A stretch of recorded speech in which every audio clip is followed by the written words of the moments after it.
When I was 8 years old, I recall looking in a mirror, realizing the lack of identity, a small and broken sinner. With no God and that upon me, we were starving, getting thinner. With no help from a culture that disregarded scraps and bitters. At the school where I was at, there was one white kid for 3 black, and I always took note of the spine that most white kids seem to lack.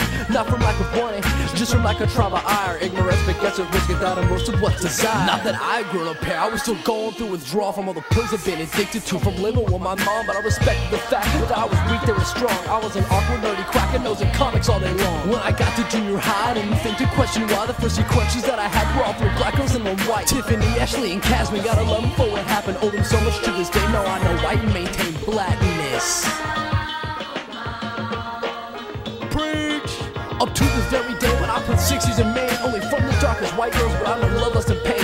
Italiano, Greek, and an actress with dreadlocks can now hardly confirm the dating cause these white kids suck. But the point isn't the girls, it's the lack of my own culture. All that I've ever had my life, now all is a French culture. But even that's so divided, the racial lines are loud and clear. Refuse to live in a culture based on ignorance and fear. Fear leads to anger, anger leads to hate, hate leads to suffering and resistance to change. So while I'm tuned on for the north, I tell the south upgrade your brain. I'll be the first to admit it, white people are insane.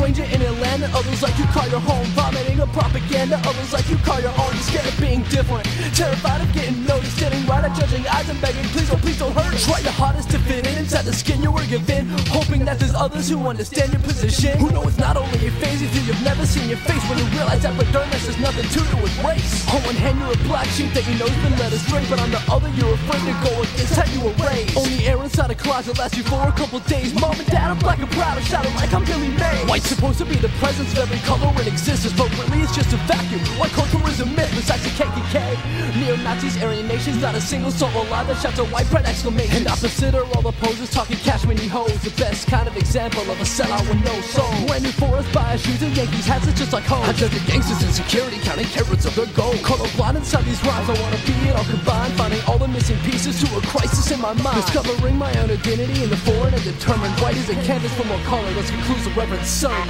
Black History Month you find ridiculous.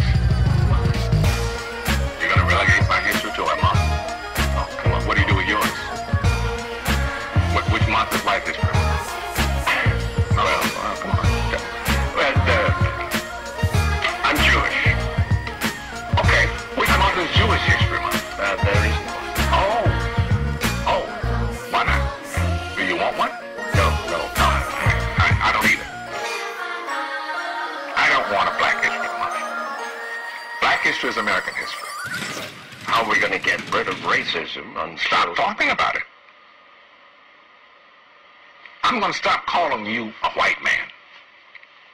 Yeah. And I'm going to ask you to stop calling me a black man. I know you as Mike Wallace. You know me as Morgan Freeman.